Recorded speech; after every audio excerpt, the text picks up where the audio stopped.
മുമ്പേ ചെയ്തു കൊള്ളണം. മരണം വരുന്നതിന്റെ മുമ്പേ ചെയ്തു കൊള്ളണം, മുമ്പേ പശ്ചാത്തപിച്ചു കൊള്ളണം. അപ്പൊ എപ്പോഴാണെന്ന് ഈ മരണം എന്നിട്ട് അറിയുകയുമില്ല. അപ്പൊ എന്താ നിവൃത്തിയുള്ളത്? ഏത് ഘട്ടത്തിലും ഒരുങ്ങിക്കൊള്ളണം, ഏത് സന്ദർഭത്തിലും ഒരുങ്ങിക്കൊള്ളണം. കണ്ടില്ലേ, ഇന്നത്തെ പത്രത്തിലും നമ്മൾ വായിച്ചില്ലേ, ഒമാനിലെ ഒരു സഹോദരനതാ വർഷങ്ങൾക്ക് ശേഷം നാട്ടിലേക്ക് പുറപ്പെട്ടതാണ്. നാട്ടിലെത്തി ഇന്ന് എയർപോർട്ടിൽ വെച്ച് കുഴഞ്ഞു വീണ് മരിക്കുന്നു. കഴിഞ്ഞ ആഴ്ച ഞാൻ സൂചിപ്പിച്ചില്ലേ, എത്ര സംഭവങ്ങളാണ് നമ്മൾ കേട്ടുകൊണ്ടിരിക്കുന്നത്, എത്രയാണ് നമ്മൾ കണ്ടുകൊണ്ടിരിക്കുന്നത്. ഓ പ്രിയപ്പെട്ടവരെ, മരണം അതേത് സമയത്താണെന്നറിയാത്തത് കൊണ്ട് അതിനു വേണ്ട ഒരുക്കങ്ങൾ ചെയ്യാനാണ്. അതിനു വേണ്ട ഒരുക്കം എന്താണ്? തൗബയാണ്. ആ തൗബ ഇഖ്ലാസോടുകൂടി സത്യസന്ധമായി കൊണ്ട് നമ്മൾ നിർവഹിച്ചേ പറ്റൂ. ഇത് നിങ്ങൾ നോക്കൂ, ഒരു സത്യവിശ്വാസിയെ സംബന്ധിച്ചിടത്തോളം ആ നേരത്തുണ്ടാകുന്ന ഒരു സന്തോഷമുണ്ട്.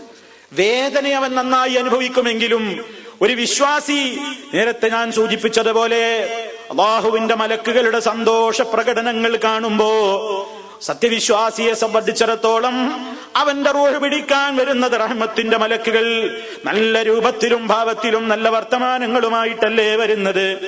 ആ സമയത്ത് സത്യവിശ്വാസിയുടെ മനസ്സിലെ കൊതി എന്താണ്? പെട്ടെന്ന് എന്റെ റബ്ബിന്റെ അടുത്തേക്ക് പോകണം, എന്റെ റബ്ബ് എനിക്കൊരുക്കിയിട്ടുള്ള സൗഭാഗ്യത്തിലേക്ക് എനിക്ക് പെട്ടെന്ന് എത്തിച്ചേരണം, അല്ലാഹുവിനെ എത്രയും വേഗം കണ്ടുമുട്ടണം എന്ന് മുഅ്മിനായ മനുഷ്യൻ ആഗ്രഹിക്കുന്നു. അതാ ഉബാദത്ത് ബിൻ സാമിത്ത് റളിയല്ലാഹു തആല അൻഹുവിൽ നിന്നും നിവേദനം, അനിൻ നബി സല്ലല്ലാഹു അലൈഹി വസല്ലം അന്നഹു ഖാല, അല്ലാഹുവിന്റെ റസൂൽ പറയുന്നു, മൻ അഹബ്ബ ലിഖാ അല്ലാഹി അഹബ്ബ അല്ലാഹു ലിഖാഅഹു വമൻ കരിഹ ലിഖാ അല്ലാഹി കരിഹ അല്ലാഹു ലിഖാഅഹു.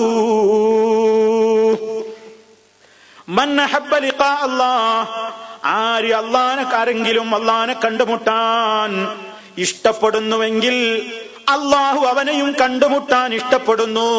വമൻ കരിഹ ലിഖാ അല്ലാഹ്, അല്ലാഹുവിനെ കണ്ടുമുട്ടുന്നത് ആർക്കെങ്കിലും വെറുപ്പാണെങ്കിൽ കരിഹ അല്ലാഹു ലിഖാഅഹു, അവനെ കാണുന്നത് അല്ലാഹ്ക്കും വെറുപ്പ് തന്നെ. ഇത് നബി സല്ലല്ലാഹു അലൈഹി വസല്ലം അങ്ങ് പറഞ്ഞപ്പോ ആയിഷ റളിയല്ലാഹു തആല അൻഹയ്ക്ക് ഒരു സ്വഭാവമുണ്ട്. മഹദി റസൂൽ സല്ലല്ലാഹു അലൈഹി വസല്ലം എന്തു പറയുമ്പോഴും അവർക്ക് എന്തെങ്കിലും സംശയങ്ങൾ റസൂൽ സല്ലല്ലാഹു അലൈഹി വസല്ലം പറഞ്ഞതിൽ ഉണ്ടെങ്കിൽ പിന്നേക്ക് നീട്ടിവെക്കുകയില്ല. പണ്ഡിതയാണ്, മഹദിയാണല്ലോ ആയിഷ റളിയല്ലാഹു തആല അൻഹ. ഉടനെ നബി തങ്ങൾ ഇതങ്ങ് പറഞ്ഞപ്പോ ഒരു സംശയം അവരുടെ ഹൃദയത്തിൽ മുളപൊട്ടുകയാണ്. നമുക്കൊക്കെ തോന്നുന്ന ഒരു സംശയം തന്നെയാണ്. ആയിഷ റളിയല്ലാഹു തആല അൻഹ ചോദിക്കുന്നു, ഇന്നാ ലനക്റഹുൽ മൗത്ത്, മരിക്കുക എന്നുള്ളത് നമുക്കൊക്കെ പേടി തന്നെയല്ലേ നബിയേ? മരിക്കുക എന്നുള്ളത് നമുക്കൊക്കെ ഒരൽപ്പം വിഷമുള്ള സംഗതി തന്നെയല്ലേ? അല്ലാഹുവിനെ കണ്ടുമുട്ടാൻ ആർക്കെങ്കിലും വെറുപ്പാണെങ്കിൽ അല്ലാഹ് അവനെ കാണുന്നതും വെറുപ്പാണെന്ന് ഇപ്പൊ നബിയെ നിങ്ങൾ പറഞ്ഞില്ലേ? മരണം എന്ന് പറയുന്നത് ആർക്കാണെങ്കിലും ഇത്തിരി വെറുപ്പ് തന്നെയല്ലേ? ആർക്കാണ് മരിക്കുക എന്ന് കേൾക്കുമ്പോ വലിയ സന്തോഷം തോന്നാറുള്ളത്? അതും മാനുഷികമാണല്ലോ. അങ്ങനെയാണെങ്കിൽ ഞങ്ങളും ആ കൂട്ടത്തിൽ പെട്ടുപോകില്ലേ എന്ന് ആയിഷ റളിയല്ലാഹു തആല അൻഹ റസൂലുള്ളാഹിനോട് ചോദിക്കുന്നു. ആ സമയത്ത് അല്ലാഹുവിന്റെ റസൂൽ പറയാണ്, ലൈസ കദാലിക്, അതല്ല ആയിഷ ഇവിടെ ഉദ്ദേശിച്ചത്, അതല്ല, അത് സ്വാഭാവികമാണ്, അതല്ല ഇവിടെ ഉദ്ദേശിച്ചത്. പിന്നെ എന്തേ ഇവിടെ ഉദ്ദേശിച്ചത്? വലാകിന്നൽ മുഅ്മിൻ, ഒരു മുഅ്മിനായ മനുഷ്യൻ, ഇദാ ഹദറഹുൽ മൗതു, മരണം അവന് ഹാജരായി കഴിഞ്ഞാൽ, ബുശ്ശിറ ബിറിദ്വാനില്ലാഹ്, അല്ലാഹുവിന്റെ സംതൃപ്തി കൊണ്ട് അവന് സന്തോഷ വാർത്ത അറിയിക്കപ്പെടുമ്പോ, വകറാമതിഹി, അല്ലാഹുവിന്റെ അടുക്കലും ഈ മനുഷ്യന് കിട്ടാൻ പോകുന്ന വലിയ ആദരവുകളെ കുറിച്ചൊക്കെ മുഅ്മിനിനോട് മലക്കുകൾ അങ്ങ് പറയുമ്പോ, ഫലൈസ ശൈഉൻ അഹബ്ബ ഇലൈഹി മിമ്മാ മാമഹു,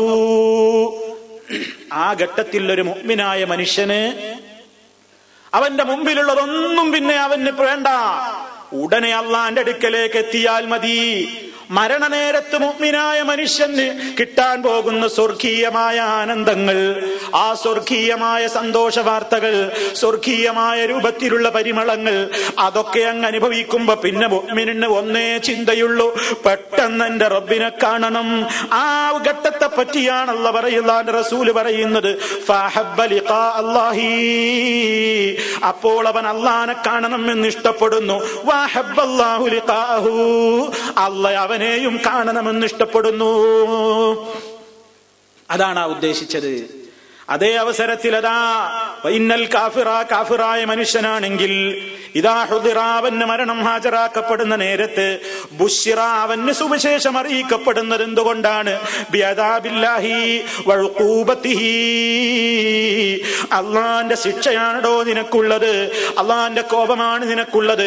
ആ നിലക്കുള്ള നരകീയമായ ഭീകരമായ അനുഭവങ്ങൾ കെട്ടും മനസ്സിലാക്കൊണ്ടിരിക്കുന്ന ആ നേരത്ത് ഫലൈസ ശൈഉൻ അക്റഹ ഇലൈഹി മിമ്മാ അമാമഹു, അവന് പിന്നെ മരണം എന്നൊരു ഏറ്റവും വെറുപ്പാണ്.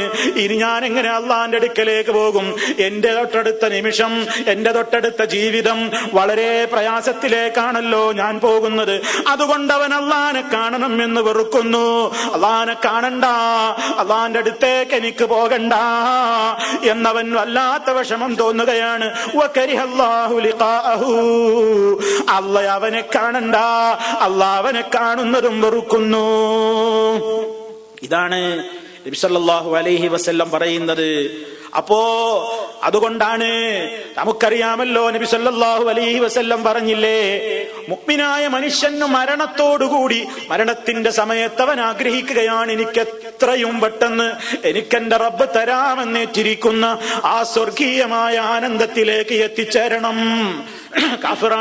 കാഫിറാണെങ്കിലോ അങ്ങോട്ട് എത്തണ്ട, എന്നെ കൊണ്ടുപോകണ്ട, എനിക്കിനിയും ഇവിടെ തന്നാകണം, ഇവിടെ ജീവിച്ചുകൊണ്ട് ജീവിതത്തിൽ ഒരു മാറ്റം വരുത്തണം എന്ന മോഹമാണ് അവനുള്ളത്. അത് ജനാസ കൊണ്ടുപോകുന്ന നേരത്ത് വരെ ഞാനും നിങ്ങളുമൊന്നും കേൾക്കുന്നില്ലെങ്കിലും, മനുഷ്യവർഗം കേൾക്കുന്നില്ലെങ്കിലും നബി സല്ലല്ലാഹു അലൈഹി വസല്ലം പറയുന്നത് കേട്ടോ, ഇദാ ഉളിയത്തിൽ ജനാസതു ഫഹ്തമലഹ الرجال على അനാഖിഹിം, ജനാസയതാ സംസ്കരണത്തിന് വേണ്ടി കൊണ്ടുപോകുന്ന നേരത്ത് കഫം പൊതിഞ്ഞിട്ട് അതാ കട്ടിലേറ്റിയിട്ട് ആളുകൾ അതാ അവരുടെ ചുമലിൽ വെച്ചിട്ട് ആ മയ്യത്ത് കട്ടിലെ അവസാനത്തെ യാത്രയില്ലേ, ആ യാത്ര ഇങ്ങനെ ഖബർസ്ഥാനിലേക്ക് ആളുകൾ അവനെ താങ്ങിയെടുത്ത് കട്ടിലിൽ കിടത്തിയിട്ട് ആ മയ്യത്ത് കൊണ്ടുപോകുന്ന ആ നേരത്ത് സ്വാലിഹത്തായ മനുഷ്യനാണെങ്കിൽ, സ്വാലിഹത്തായ ആത്മാവാണെങ്കിൽ കാലത്ത് അത് വിളിച്ചു പറയുന്നുണ്ട്, ഖദ്ദിമൂനി, എത്രയും പെട്ടെന്ന് എന്നെ കൊണ്ടുപോകൂ, എന്നെ ഒന്ന് വേഗം കൊണ്ടുപോകൂ, വേഗത്തിൽ എന്നെ കൊണ്ടുപോകൂ എന്ന് നല്ലവനായ മുഅ്മിന് വിളിച്ചു പറയുമ്പോ വൈൻകാനത് ഗൈറ സാലിഹ, അതാ ചീത്തയായ ആത്മാവാണെങ്കിൽ, ചീത്തയായ മനുഷ്യന്റെ ജനാസയാണ് പോകുന്നതെങ്കിൽ അവനവന്റെ കുടുംബത്തോട് കെഞ്ചുകയാണ്, യാ വൈലഹാ, എവിടേക്കാണ് എന്നെ കൊണ്ടുപോകുന്നത്, എന്റെ നഷ്ടമേ, എന്റെ കഷ്ടമേ, ഐന യദ്ഹബൂന ബിഹാ, എവിടേക്ക് നിങ്ങൾ കൊണ്ടുപോകുന്നു? അവൻ അലറിയട്ടഹസിക്കുകയാണ്, അവൻ നിലവിളിക്കുകയാണ്, അവൻ വിലപിക്കുകയാണ്. പക്ഷേ എത്ര ജനാസകൾക്ക് നമ്മൾ സാക്ഷ്യം വഹിച്ചു, എത്ര ജനാസകൾ നമുക്കരികിലൂടെ കടന്നുപോയി. ഇന്ന് വരെ ഒരൊറ്റ ജനാസയും അങ്ങനെ പറയുന്നത് ഞാനോ നിങ്ങളോ കേട്ടിട്ടില്ലല്ലോ എന്ന സംശയം സ്വാഭാവികമല്ലേ? നബി സല്ലല്ലാഹു അലൈഹി വസല്ലം അതിന് മറുപടിയും പറയുന്നു. എന്തേ നമ്മൾ കേൾക്കാത്തത്? എന്തേ നമ്മളാരും ഇന്ന് വരെ അത് അനുഭവിക്കാത്തത്? പ്രവാചകൻ സല്ലല്ലാഹു അലൈഹി വസല്ലം പറയാണ്, യസ്മഉ സൗതഹാ, ആ വിളിച്ചു പറയുന്ന ശബ്ദം, ആ അട്ടഹാസം കേൾക്കും കേട്ടോ, കുല്ല ശൈഇൻ, ഈ പ്രപഞ്ചത്തിലുള്ള സർവ്വ വസ്തുക്കളും അത് കേൾക്കുന്നതാണ്. ഇല്ലൽ ഇൻസാൻ, മനുഷ്യനൊഴികെ, മനുഷ്യനൊഴികെ ആ അട്ടഹാസം കേൾക്കുന്നുണ്ട്, ആ ശബ്ദം കേൾക്കുന്നുണ്ട്. വലൗ സമിഅൽ ഇൻസാനു, എന്തേ മനുഷ്യനിത് കേൾക്കാൻ സമ്മതിക്കാത്തത്? എന്തേ മനുഷ്യനെ ഇത് റബ്ബ് കേൾപ്പിക്കാത്തത്? അള്ളാഹുവിന് ചില തീരുമാനങ്ങളുണ്ട്. ചിലതൊക്കെ മനുഷ്യൻ കേട്ട് കഴിഞ്ഞാൽ, ചിലതൊക്കെ മനുഷ്യൻ കണ്ടു കഴിഞ്ഞാൽ പിന്നെ അവൻ ഇവിടെ ജീവിക്കാനൊക്കില്ല. അത്രയും ഭീകരമായ പല ദൃശ്യങ്ങളുമുണ്ട്, നമ്മൾ ഇന്നേ വരെ കണ്ടിട്ടില്ല. അതുപോലെ തന്നെ ഭീകരമായ പല ശബ്ദങ്ങളുണ്ട്, ഇന്ന് വരെ നമ്മൾ കേട്ടിട്ടില്ല. അത് അള്ളാഹ് ചെയ്യുന്നവരെ ഫളലാണ്. കാരണം ഈ ശബ്ദമെങ്ങാനും മനുഷ്യൻ കേട്ടിരുന്നുവെങ്കിൽ അവൻ അപ്പോൾ തന്നെ അതാ നിലംപതിച്ചു പോകുമായിരുന്നു, ബോധരഹിതനായി വീഴുമായിരുന്നു. നബി സല്ലല്ലാഹു അലൈഹി വസല്ലം പറയാണ്, ഇത് വിശ്വസിക്കേണ്ടവരാണ്, നമ്മൾ അടിയുറച്ച് വിശ്വസിക്കേണ്ടവരാണ്.